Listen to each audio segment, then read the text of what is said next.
Scientists discovered a 10,000-year-old alien skull. Unexpectedly, it could still move. Newborn cells were growing and multiplying on its scalp. They decided to stimulate the nerves with electricity to make the skull mistakenly believe it was still alive. But as the electricity revealed its state, the skull showed a painful expression. A foul-smelling black liquid kept oozing from its scalp. The scientists realized something was wrong and immediately put the skull into a sealed container. Sure enough, the skull suddenly exploded. They immediately took samples of the cells. After comparison, they found that the skull's DNA was a complete match with human DNA. What exactly was going on? Time traced back tens of thousands of years. A tall alien creature exiled to Earth for a crime took out a strange liquid and drank it all. Soon, the liquid began to take effect. Its body gradually decomposed. Switching from a macroscopic to a microscopic view, it could be seen that even its DNA was rapidly breaking down. Not long after, the alien creature could no longer hold on. Its body fell into the sea and was corroded into jaw. The decomposed deoxyribonucleic acid then underwent continuous recombination and, after tens of thousands of years of evolution, became the initial cells of humans, eventually giving rise to human civilization. The truth that humans were created by an alien civilization gradually surfaced in the year 2089. That day, two scientists discovered 35,000-year-old murals in a cave. The humans in the murals pointed to a certain star system. They found that many murals in ancient ruins had the same characteristics. Spending a lot of time, they actually found the exact same star system. Therefore, they had reason to believe that humans were created by a higher civilization living in that star system. A big boss of a technology company, Wayland, learned of the news and immediately invested billions of dollars for exploration and research. He also had his daughter Vickers recruit 17 explorers,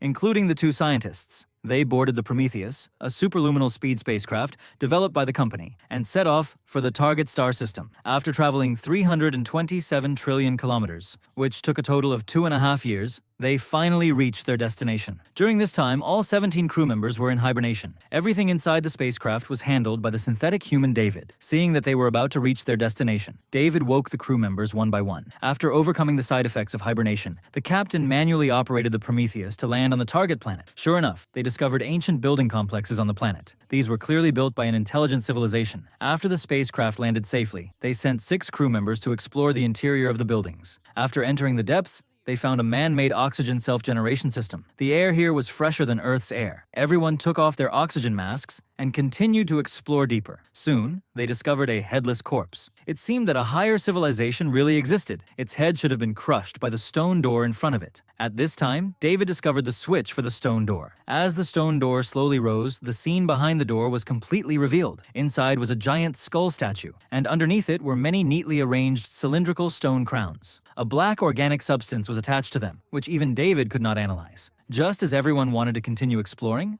a sandstorm began outside. The captain immediately notified the team to retreat back to the spacecraft. Shaw destroyed the headless corpse's head in the harbor, while the robot David secretly took a stone jar from the ancient building. The sandstorm grew more intense. Everyone hurriedly retreated to the spacecraft. Originally, there was just enough time, but Shaw, in order to retrieve the alien head, brushed shoulders with death. Fortunately, David rescued him, making it a thrilling escape. But after returning to the spacecraft, they found that the geologist, Beard, and the biologist, Glasses, had gotten separated in the building. The sandstorm raged outside. The captain could only let them fend for themselves and would pick them up after the sandstorm passed. Shaw, meanwhile, had already begun dissecting the skull, which was the scene at the beginning of the video. After comparing the DNA, they were even more certain that this was the higher civilization that created humans. Night fell. David was in a secret room, talking to someone unknown. After receiving some kind of instruction, he took out the stone jar he had secretly taken from the ancient building. Once Pandora's box was opened, the consequences would be unimaginable. He took out a 10,000 brick-glazed vessel, surrounded by a viscous gel-like substance. The truly terrifying thing was the black organic matter inside the vessel. He broke the safety valve of the vessel and poured out a drop of black liquid. What the effect of this liquid was remained unknown. To find out the truth, he secretly put the liquid into Charlie's drink. Charlie didn't notice and then drank it. After returning to the room, he had intimate relations with his girlfriend, Shaw. The next morning, Charlie woke up and found a thin worm in his eyeball. They were about to set off to rescue their teammates, so they had to put the worm issue aside for now. In the ancient building, the two teammates wandered back to the cave, filled with stone jars. They didn't know that because the cave's stone door had been opened earlier, several worms had crawled into the originally sealed space. The worms, under the influence of the black organic matter's spores, had already mutated. The strange appearance aroused Glass's curiosity. Suddenly, the worm unfolded the skinbagwo in its head and bit Glass's right hand. Its strength was enormous, and in the blink of an eye, it wrapped around Glass's entire arm, tightening even more as he struggled. Beard immediately took out a knife, but as the monster's body was cut open, Its blood splattered on his oxygen mask. Then the monster grew a new body. Beard's oxygen mask was instantly corroded, and the monster ran into Glass's clothes. At this time, Charlie's eyes were bloodshot. He also realized that he should have been infected by some kind of virus. Everything was strange. He hurriedly tried to leave this place in a panic. Only David did not leave. He opened another stone door. Inside were densely packed stone slabs, and further in was an operating platform. He pressed a few buttons, and then holographic projections appeared. Gestures showed how to use the operating platform. A cosmic map also appeared in the center of the operating platform. Strangely, the destination shown on the map was actually Earth. As the projection disappeared,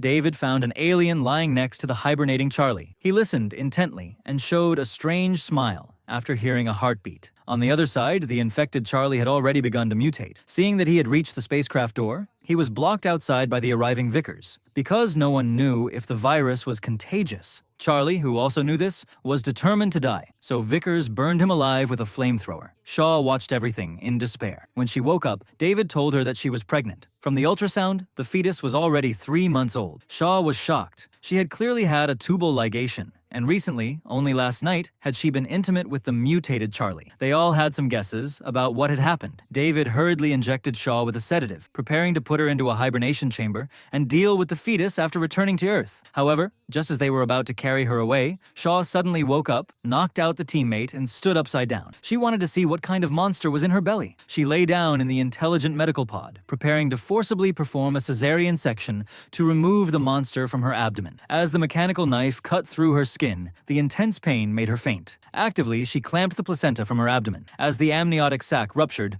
a 4-legged octopus-like monster appeared before her eyes. Shaw quickly activated the hemostasis and suturing system, and then fled the medical pod in shock, activating the disinfection system. Shaw, who had escaped outside, guessed his intention and quickly contacted the captain on the Prometheus to stop the alien spaceship from sailing to Earth. The Earth was still their home, but the Prometheus was not equipped with a heart-seeking weapon. So the captain decided to use the Prometheus to collide with the alien spaceship. Vickers immediately fled upon hearing this, hiding in an escape pod and separating from the spacecraft. As the plasma accelerator started, the Prometheus was like a missile, crashing into the alien spaceship. After the explosion, the alien spaceship immediately broke into pieces and crashed onto the continent. Vickers, who had just escaped, was crushed to death by the wreckage of the spaceship. Only Shaw survived the entire Prometheus incident. She hurriedly returned to the escape pod to look for a glimmer of hope, but found that the monster previously removed from her abdomen was not dead and was growing bigger. David's voice came from the intercom. As a robot, he was not surprised after being decapitated. He reminded Shaw that the alien was not dead and was already coming for her. As soon as he finished speaking, the alien appeared in sight. She opened the hatch and released the monster inside. Seeing the creator gradually being overwhelmed by the monster, Shaw seized the opportunity to escape, just when she thought she could only wait to die on this planet. David told her again that there was an alien spaceship under every building here, and that only he knew how to operate them. Shaw agreed, and left with David on another alien spaceship. But their destination was not Earth, but the aliens' home planet. She wanted to understand why these aliens created humans, but then wanted to destroy them. They had just left the planet when the previous octopus monster used the alien creator's body to gestate a new life form. This was the first xenomorph, Kenny. A huge spaceship landed in the sky. Below was a group of devout alien people, welcoming back the creator who had been sent to destroy humanity. But they did not know that there was only one Earth human on the spaceship. The spaceship was filled with genetic biochemical weapons. Countless black jars poured down like a waterfall and were all detonated in midair, blooming into beautiful black mist fireworks. Darkness instantly enveloped the entire continent. The black mist swept down like a torrential rain, frantically corroding the giant aliens below. These sand-like black mists, like living stones, would autonomously select target life forms, then parasitize them and combine their genes to create new xenomorph life forms. Screams of agony echoed across the land. One by one, xenomorphs burst out. However, this world-destroying genetic biochemical weapon was originally intended to destroy humanity. Now, it was used by the Earth human David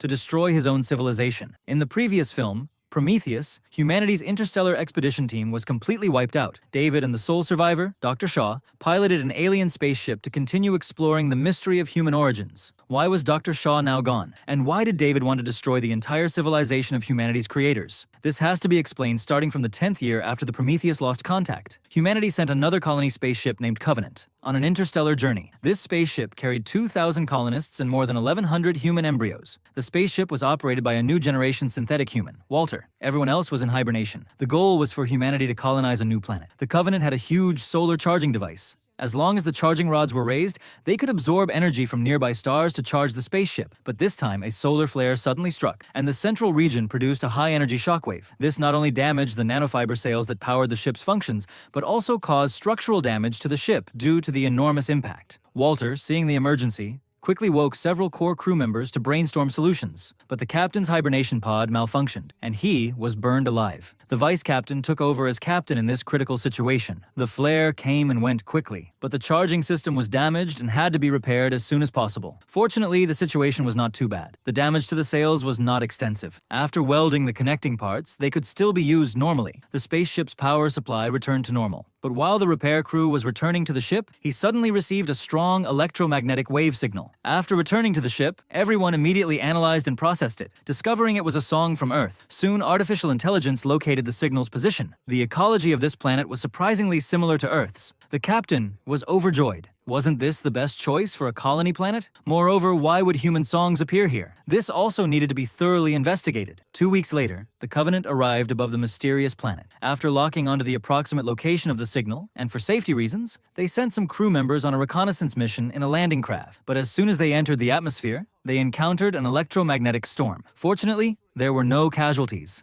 After passing through the electromagnetic waves, the view ahead suddenly opened up. Lush green hills and clear waters came into view. The ecological environment here was even more beautiful than Earth's, and the air was very fresh. It could be said to be a perfect place for a colony planet. But strangely, wheat was also grown here, which looked very much like artificial cultivation. Moreover, although there were green branches and flowers, there was no sign of forest birds or even a single insect. This was a bit odd. They decided to split into 2 teams. One team followed the signal and found a giant alien spaceship, while the other team encountered a very strange phenomenon. A man stepped on a peculiar blue object, and a black, powdery substance exploded out of it. The substance gathered in the air and, in the next second, crashed into the man's ear, then seeped into the skin of his ear canal. He scratched his ear and didn't notice anything. Not long after, his face turned pale, and he even started vomiting blood. On the other side, another man also encountered a similar situation. He simply touched an egg sac on the ground out of curiosity, and black molecules crashed into his nose. Not long after, the same symptoms appeared. Both teams chose to return to the landing craft, which had emergency medical measures and isolation wards. But the speed at which their conditions deteriorated was extremely fast. The short-haired man arrived first. As soon as he entered the medical bay, violent convulsions occurred. The female crew member originally guarding the landing craft was terrified. She believed it must be a highly contagious virus,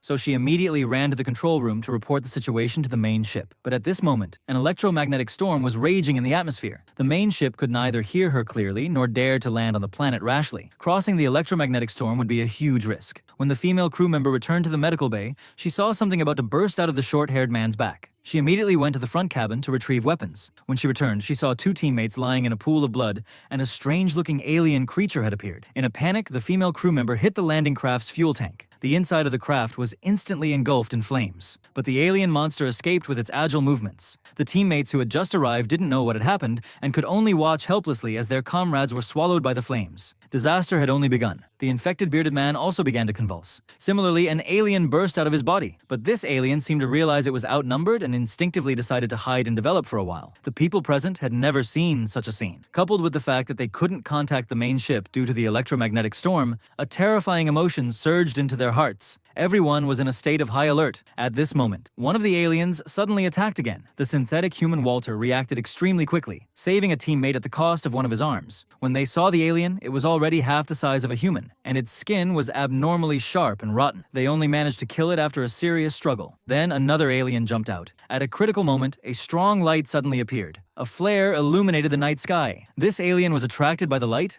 and quickly disappeared without a trace. A mysterious man in a cloak walked out of the darkness. "Follow me." Everyone had no choice but to follow him. They followed the cloaked figure all the way and arrived at a huge city. They found that it was densely packed with black, charcoal-like humanoid corpses. It wasn't until they entered the temple in the center of the city that the cloaked figure finally revealed his true face. It was not difficult to guess that he was the synthetic human David who had destroyed the giant civilization and the only remaining survivor of the Prometheus 10 years ago. After understanding David's identity, everyone lowered their guard against him and asked him about the aliens. David explained that it was a pathogen genetic biochemical weapon that could transform from liquid and air into solid form, and then parasitize in the form of tiny particles in all non-plant life forms, combining with the host's DNA to hatch a new life form. The crowd also asked why the Prometheus had lost contact. David recounted what had happened that year and explained that Dr. Shaw had unfortunately died in a spacecraft accident. Given the terrible nature of the epidemic, everyone decided to work harder to contact the main ship, the Covenant, and pick them up sooner or later. But the electromagnetic storm was still ongoing.